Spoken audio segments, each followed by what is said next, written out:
सुन सुन जीवा सोए तुम्हारी, तुम प्रीतम ठाकुर अत पारी। तुमरे कर्तव्य तुम ही जानो, तुमरी ओट गोपाला जियो। गुण गावत मन हरिया होवे, कथा सुनत मल सगली खोवे।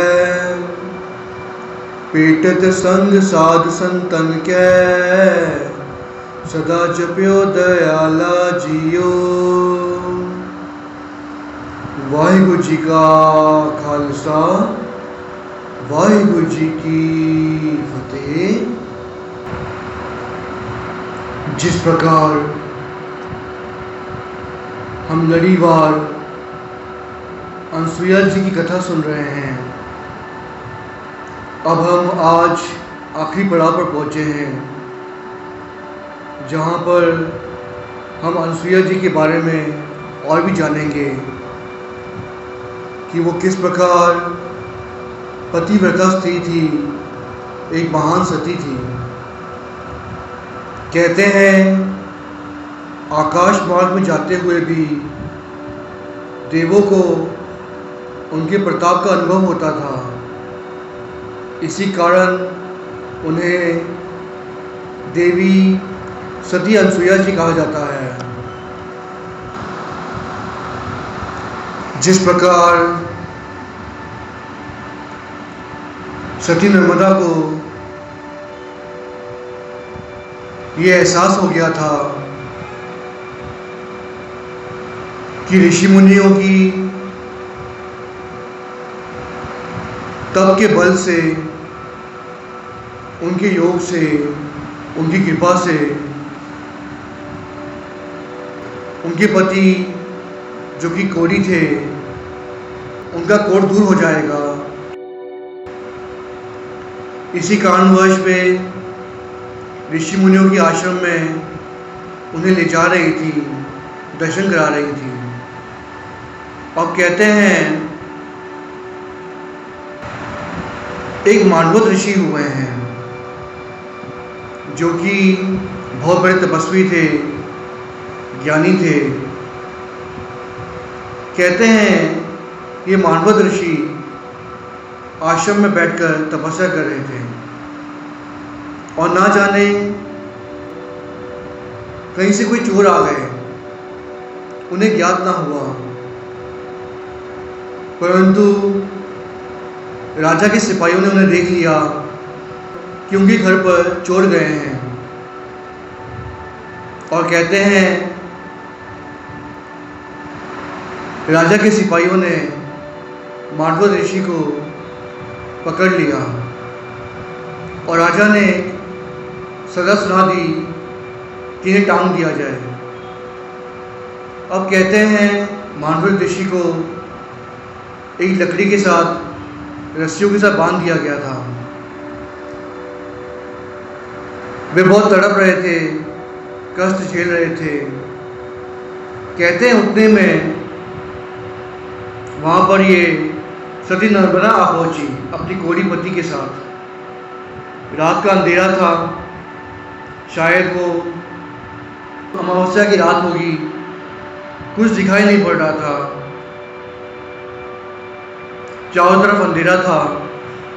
और कहते हैं कि सती नर्मदा मांडवत ऋषि को आकर टकरा गई और मांडवत ऋषि को बहुत पीड़ा हुई, क्योंकि वे टंगे हुए थे, लकड़ियों में बंधे हुए थे। टकराने के कारण उनके शरीर को कष्ट पहुंचा, उन्हें दुख हुआ। और कहते हैं मांडवत ऋषि ने सती नर्मदा को श्राप दे दिया कि जिसके कारण तू यहाँ वहाँ भटक रही है, दूसरों को कष्ट पहुँचा रही है, वो सुबह होते ही उसकी मृत्यु हो जाएगी, उसकी मौत हो जाएगी। ये सुनकर कहते हैं सती नर्मदा के आंखों से आंसू निकल गए, वो कुर्लाने लगी, वैसे ही वो बहुत दुखी थी, इतना कष्ट झेल रही थी, कोढ़ी पति को उठाकर दर दर भटक रही थी, परंतु अभी श्राप के कारण वे बहुत दुखी थी। अब कहते हैं सती नर्मदा को कुछ ना सूझा, सिर्फ एक ही बात सूझ रही थी कि देवी अनसुईया ही उसका उद्धार कर सकती हैं, उन्हें बचा सकती हैं। कहते हैं सती नर्मदा ने अपने कोढ़ी पति को उठाया और देवी अनसुईया के पास पहुंची, दर पर जाकर पुकार लगाई, सारी बात बताई कि आज क्या क्या हुआ है उनके साथ। कहते हैं महासती अनसुईया जी जो कि पतिव्रता नारी थी, प्रभु की नज़र में वो सबसे महान थी। उन्होंने आशीर्वाद दिया और कहते हैं ऋषि मांडवत के वचनों को भी टाल दिया। जो श्राप दिया था ऋषि मांडवत ने उसे टाल दिया, कहा कुछ नहीं होगा, और यहाँ तक कि आशीर्वाद देकर सती नर्मदा के पति का कोढ़ भी दूर कर दिया। वो निर्मल हो गया जैसे पहले था। ये देखकर सती नर्मदा बहुत प्रसन्न हुई, कोढ़ी का कोढ़ दूर हो गया था, वो निर्मल हो गया था। पति बहुत ही खुश हुआ, बहुत ही आनंदित हुआ, प्रसन्नता से दोनों ने ही पतिव्रता नारी महासती अनसुईया जी के चरण छुए, उन्हें प्रणाम किया और खुशियां बांटी। ऐसी थी महासती अनसुईया जी जो कि सभी लोगों का दुख हर लेती थी, दुख दूर कर देती थी। अब कहते हैं एक बार ऐसा हुआ कि नारद मुनि तीनों लोक का भ्रमण करते हुए एक स्थान पर आ पहुँचे जहाँ पर 3 देवियाँ, माता लक्ष्मी, माता पार्वती और ब्रह्मानी जी, जो ब्रह्मा देवता की पत्नी थी, वो अर्धनग्न अवस्था में स्नान कर रही थी, झील में, झरने में। अब कहते हैं पहले तो नारद मुनि ने उन्हें देखकर मुंह मोड़ लिया और वहीं खड़े रहे। तीनों देवियों ने जब नारद मुनि की आहट सुनी, उन्होंने उन्हें देखा तो वो नाराज़ हो गई कि स्त्रियां स्नान कर रही हैं और तुम यहाँ पर खड़े हो। कहते नारद मुनि ने कहा कि आपको शर्म आनी चाहिए, वरुण देवता तो आपको देख रहे हैं, सभी तरफ हैं, आप इस तरह स्नान कर रही हैं मनुष्यों की तरह। आपसे अच्छी तो महासती अनसुईया जी हैं, वो कितनी महान हैं। जब तीनों देवियों ने महासती अनसुईया जी की तारीफ सुनी तो वो भड़क गई कि हमारे सामने एक साधारण औरत की तुम प्रशंसा कर रहे हो। कौन है ये अनसुईया? कहते नारद मुनि ने बताया कि सती अनसुईया महासती हैं, पतिव्रता नारी हैं, जो पति की हर बात मानती हैं, उनकी सेवा करती हैं, अपना पत्नी होने का धर्म निभाती हैं। अब कहते हैं तीनों ही देवियां अपने अपने घर पर पहुंची। माता लक्ष्मी ने विष्णु देवता के चरणों में जाकर पुकार लगाई कि क्या अनसुईया हमसे बड़ी हैं? कहते हैं भगवान विष्णु ने मुस्कुराते हुए कहा था कि हाँ देवी, माता अनसुईया सबसे महान है, महासती हैं, क्योंकि वो पतिव्रता नारी हैं, अपने पति की हर बात मानती हैं। और एक हम हैं जो आपका कहा मानते हैं, आपका कहा कहीं भी टालते नहीं, आपके अनुसार चलते हैं। कहते हैं तीनों ही देवियां मिलकर उपरंत शिव जी के पास पहुंची।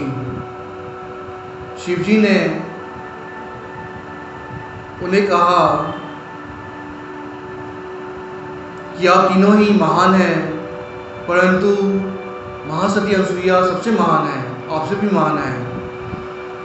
और कहा, ब्रह्मानी जी, आप तो कभी ब्रह्मा जी की बातें मानती ही नहीं हैं, अपनी ही करती हैं।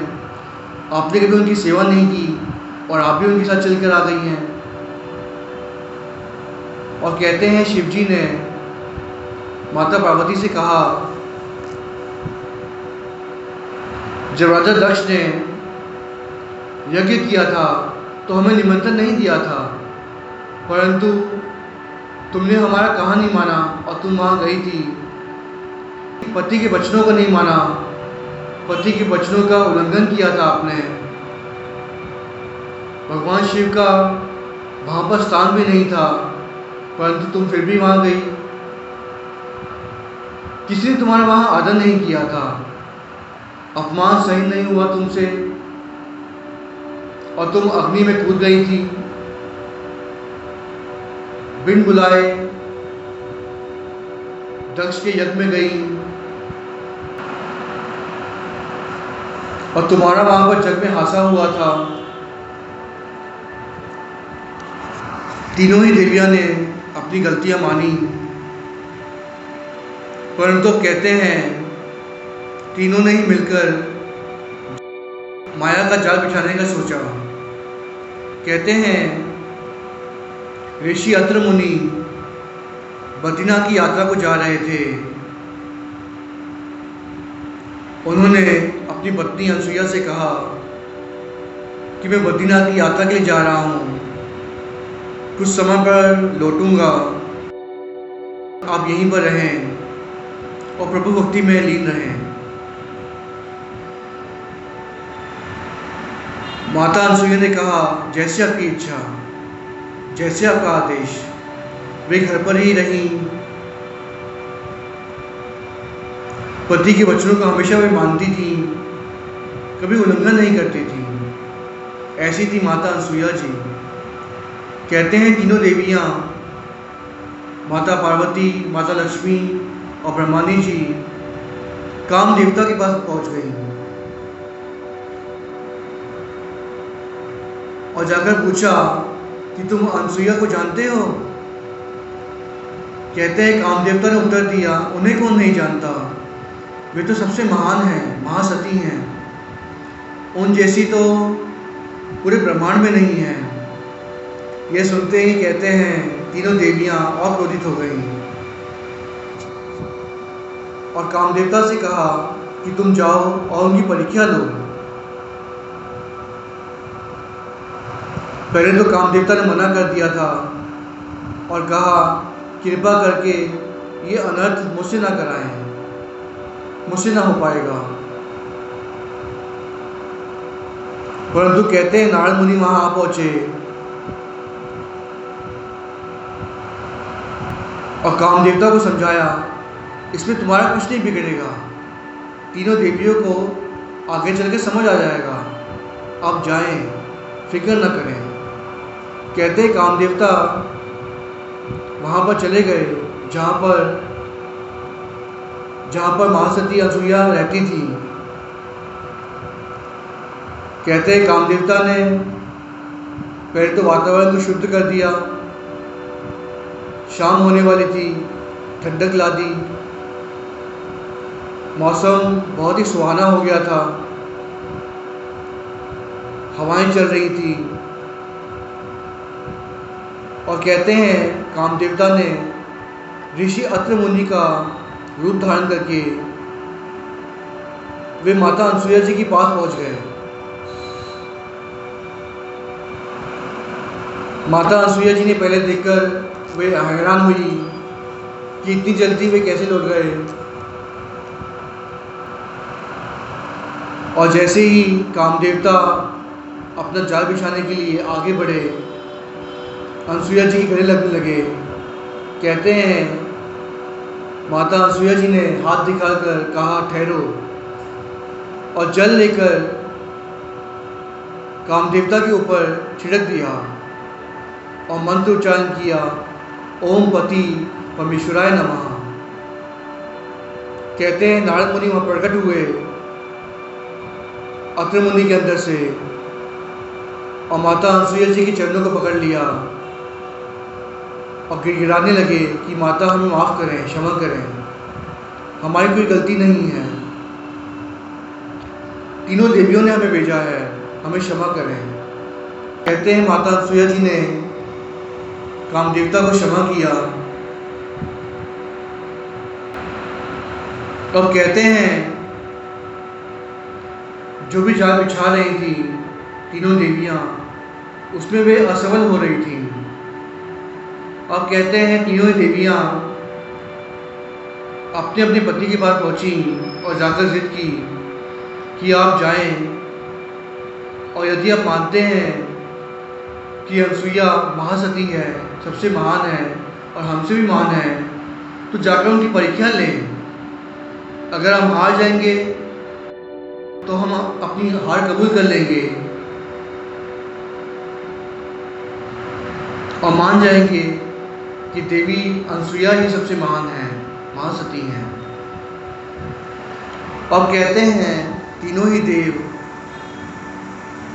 भगवान विष्णु, भगवान शंकर और भगवान ब्रह्मा जी, तीनों ही देव ब्राह्मण का रूप धारण करके माता अनसुईया जी के पास पहुँचे। और जैसे ही माता अनसुईया जी ने उन्हें देखा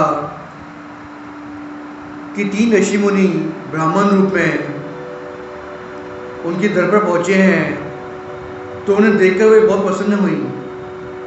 कहा, आप तीन देव त्रिदेव का रूप हैं, तीन महर्षि हमारे घर पर आए हैं, हमारी कुटिया पर आए हैं, हमारे आश्रम में आए हैं, हम धन्य हो गए। आप बैठिए, हम अपने हाथों से आपको भोजन पकाकर चखाएंगे। कहते हैं तीनों देवों ने उत्तर दिया कि हमारी शर्त है, अगर आप हमें भोजन चखाना चाहते हैं, भोजन खिलाना चाहते हैं, तो हमारी शर्त है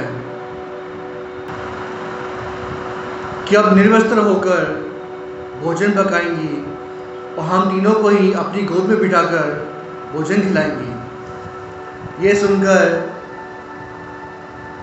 महासती अनसुईया जी मुस्कुरा दिया उन्होंने और कहते हैं जल निकालकर उन तीनों पर छिड़क दिया। उन तीनों ही देवों पर माता अनसुईया ने छिड़क दिया जल को और तीनों ही देव 6-6 महीनों के बालक बन गए थे। अब निर्वस्त्र होकर बेझिझक ही माता अनसुईया ने तीनों के लिए भोजन पकाया और तीनों देवों को, जो कि बालक रूप में थे, उन्हें पालने में बिठाकर झूला झुलाया और अपनी गोदी में बिठाकर तीनों देवों को भोजन खिलाया। अब कहते हैं नारद मुनि जा पहुँचे तीनों देवियों के पास और जाकर सारी बात बताई, जो कि सब कुछ देख रही थी। नारद मुनि ने समझाया कि महासती अनसुईया सबसे महान है और सभी मान जाएं। आपके पतिदेव भी तीनों ही बालक बन गए हैं, 6-6 महीने के छोटे बालक बन गए हैं। आप जाकर माफ़ी मांगे, तभी उनका उद्धार हो पाएगा। कहते तीनों देवियाँ माता अनसुईया के चरणों में पहुंच गईं। माता अनसुईया ने कहा कि जिनका जो पति है ले ले, परंतु छोटे से बालक में वे पहचान नहीं पा रही थी कि किसका कौन सा पति है। तीनों ने ही माता अनसुईया के चरण पकड़ लिए, प्रार्थना की कि हमें क्षमा करें, हमसे गलती हुई है, आप महान हैं, एक पतिव्रता नारी सबसे महान होती हैं। आप महासती हैं जो कि अपनी पति की सेवा करती हैं, हर बात मानती हैं, कभी उनकी बात को टालती नहीं, बात का उल्लंघन नहीं करती। आप महान हैं। हमारे पति हमें लौटा दें। कहते हैं माता अनसुईया ने जल को छिड़क कर उन तीनों बच्चों पर, बालकों पर जल को छिड़का और तीनों ही देव फिर से प्रकट हो गए और तीनों ही देव ने हाथ जोड़कर माता अनसुईया को नमस्कार किया कि आप महासती हैं, आप महान हैं। ऐसी थी महासती अनसुईया जी, जिनके आगे सबसे बड़े देवों के देव महादेव, भगवान विष्णु और यहाँ तक कि ब्रह्मा जी ने भी हाथ जोड़ लिए थे, उन्हें नमस्कार किया था। इतनी महान थी महासती पतिव्रता नारी माता अनसुईया जी। अब कहते हैं भगवान श्री राम जब संसार में विचर रहे थे, जब उन्हें वनवास हुआ, भगवान श्री राम साथ में लक्ष्मण जी थे, साथ में माता सीता जी थी। जैसे ही उन्होंने वनवास के लिए आगे बढ़े, कुछ दूरी पर वे ठहरे थे, जिस स्थान का नाम इतिहास में चित्रकूट आया है, उसी चित्रकूट के पास ही माता अनसुईया और ऋषि अत्रि मुनि की तपस्या का स्थान था, आश्रम था। भगवान श्री राम आप चलकर ऋषि अत्रि मुनि के दर्शनों के लिए आए थे और माता अनसुईया जी के दर्शनों के लिए पहुंचे थे। जरा सोचिए कितने महान थे वे दोनों, जिनके दर्शनों के लिए आप प्रभु श्री राम खुद चलकर आए थे। कहते हैं भगवान श्री राम ने आकर अत्रि मुनि के चरणों में नमस्कार किया, माता अनसुईया जी के चरणों में नमस्कार किया, माता सीता ने भी और लक्ष्मण जी ने भी नमस्कार किया, क्योंकि भगवान श्री राम तपस्वी ऋषि मुनि को महान समझते थे, उनकी भक्ति को महान समझते थे। जो व्यक्ति प्रभु के साथ जुड़ता है, तपस्या करता है, प्रभु की नज़र में वो महान होता है। कहते हैं माता अनसुईया ने माता सीता जी को अपनी कुटिया के अंदर ले गई थी और जाकर उन्हें वो आभूषण दिखाए, जो आभूषण उन्हें आप देवों ने प्रदान किए थे, भेंट में दिए थे। कहते हैं वही आभूषण माता अनसुईया जी ने माता सीता जी को भेंट किए। वो आभूषण जो कि देवलोक से आए थे, वो आभूषण उन्हें भेंट में दिए और कहा कि आपको पतिव्रता नारी बनना है, एक महान नारी बनना है। उन्हें समझाया कि पति की सेवा ही सबसे उत्तम सेवा होती है, जिसके आगे आप भगवान भी झुक जाते हैं। कहते हैं माता सीता जी, जो आप माता लक्ष्मी का रूप हैं, सबसे महान हैं, और प्रभु श्री राम जो कि आप विष्णु का रूप हैं, वो आप चलकर आए थे, माता अनसुईया जी के चरणों में पधारे थे, उनके दर्शन किए थे। ऐसी थी माता अनसुईया जी, जिन्होंने आप माता सीता को पतिव्रता नारी होने का उपदेश दिया, पति की सेवा का उपदेश दिया था। ऐसी थी माता अनसुईया जी, जिन्हें आप भगवान आप मिलने आते थे, दर्शन करने आते थे। आज हमें माता अनसुईया जी की कथा से ये सीख मिलती है कि हर नारी पहले तो देवी समान है, उन्हें अपने रूप का खुद आदर करना है। कहते हैं एक नारी की इज्जत उसका सबसे अमूल्य गहना होता है, जिन्हें एक नारी को संभाल के रखना होता है। और जिस प्रकार माता अनसुईया जी ने माता सीता जी को उपदेश दिया था, जिनके आगे तीनों ही देवियां झुक गई थी, उनके चरणों में प्रणाम तक कर दिया था। तीनों ही देव भी उन्हें नमस्कार किया करते थे, क्योंकि माता अनसुईया जी महासती थी, एक पतिव्रता नारी थी जो हमेशा ही अपनी पति की सेवा में लीन रहती थी, पति की भक्ति किया करती थी। तो हमें से सीख मिलती है कि आज के ज़माने में भी पहले तो ऐसा मुमकिन नहीं है, परंतु हम इतना तो करें कि पति का आदर करें। और माता अनसुईया जी से हमें ये सीख मिलती है,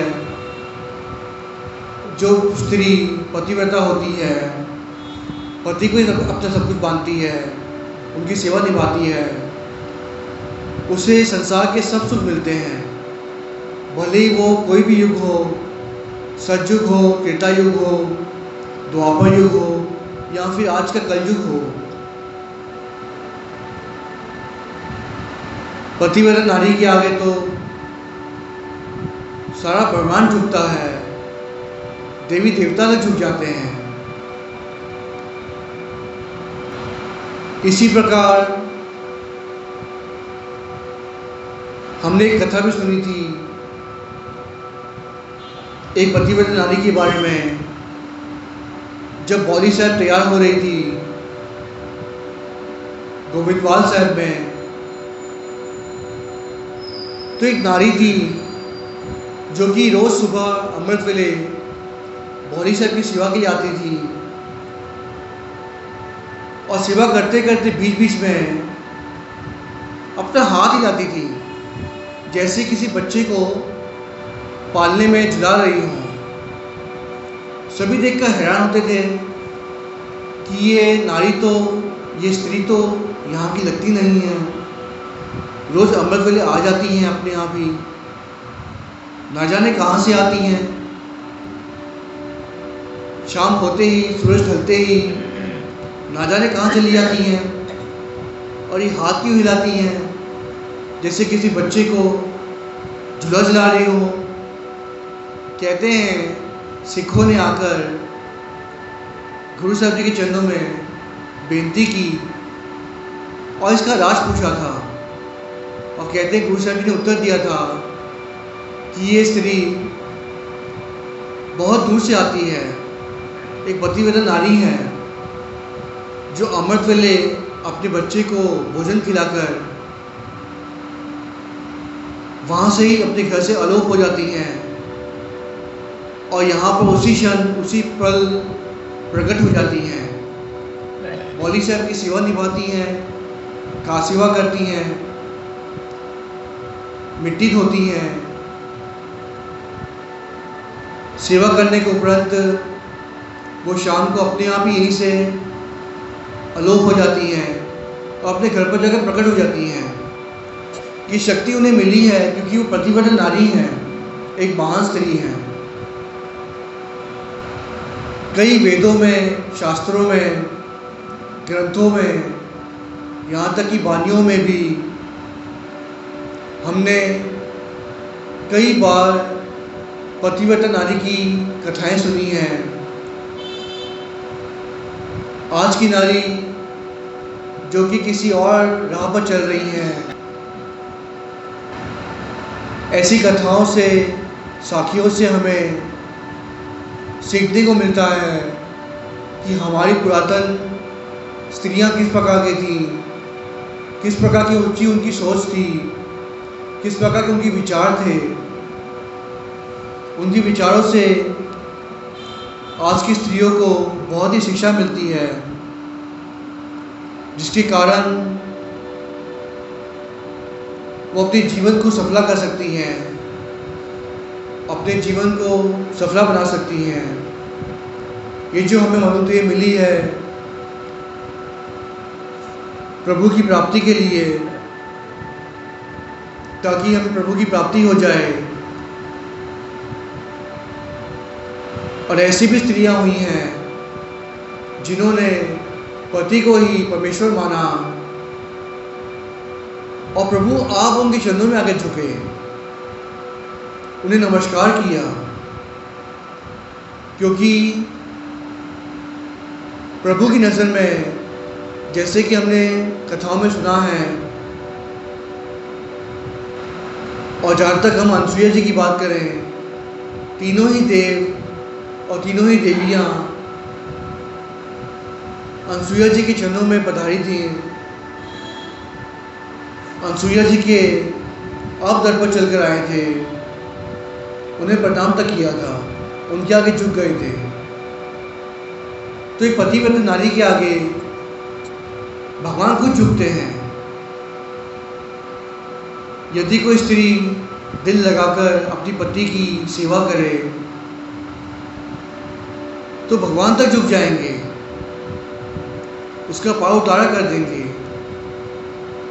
ऐसी हमें सीख मिलती है अनसुईया जी की कथा से।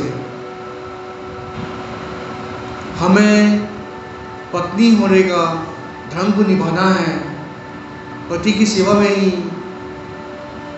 प्रभु की प्राप्ति है। आज हम माने या ना माने, परंतु जो कि हिंदू धर्म को मानते हैं, हिंदू धर्म में दिखाया गया है कि माता लक्ष्मी हमेशा ही भगवान विष्णु के चरणों को दबाती हैं, उनके प्रेम को प्राप्त करती हैं, उसी में सुख मानती हैं। और हमने जितनी भी पतिव्रता नारियों की कथाएं सुनी हैं, साखियाँ सुनी हैं, हमने ये जाना है कि जिन पतिव्रता नारियों ने, सतियों ने अपनी पति की सेवा निभाई, वे सभी तर गई। सभी महान नारियों में उनका नाम आता है। तो आज की नारी को ये जानना है, पूछना है और विचार करना है कि वो कहाँ पर खड़ी हैं, उनमें क्या कमियां हैं और उन कमियों को उन्हें कैसे दूर करना है और किस प्रकार प्रभु की प्राप्ति करनी है, ताकि वो भवसागर से तर जाएं और अपने इस मनुष्य जीवन को सफला करें। तभी हमारे दुख कट सकेंगे और परिवार में सुख शांति आ सकेगी। क्योंकि आज हम परिवारों में देखते हैं कई प्रकार के कलह कलेश हर घर में हैं, दुख, अशांति, पीड़ा हर घर में है। पति पत्नी की नहीं बनती, वे हमेशा लड़ते रहते हैं। पति को भी सोचना चाहिए कि पत्नी जो कि अपने घर को छोड़कर आई है, उनका सत्कार करें। और पत्नी को ऐसी कथाओं से सीख मिलती है कि उन्हें जीना कैसे है, पति का आदर करना है। और जो पत्नी पति का आदर नहीं करती, वो कितना भी भक्ति कर लें, उन्हें आगे चलकर दुख ही भोगना पड़ता है। ऐसा हम आम संसार में देखते हैं। तो हम ऐसा काम ही क्यों करें जिससे हमें आगे चलकर दुख मिले, संसार में भी हमारी आँख नीची हो, सर झुक जाए, ऐसा काम ही क्यों करें। कथा करते हुए आप जी के दास से कई प्रकार की भूलें हो गई हैं। सात्संग भूला बख्शो और सात्संग रसीद बख्शो कि दास आपकी इसी प्रकार सेवा करता रहे और भवसागर से पार लग जाए। मुझे कभी 84 लाख दुनिया ना भोगनी पड़े, ऐसी हंसी बख्शना। मेरा परिवार सुखी वसे, घर में दे अरूपता रहे, शांति रहे, खुशहाली रहे, ऐसी हसीब बख्शना। फतेह का जवाब फतेह में दें। वाहिगुरू जी का खालसा, वाहिगुरू जी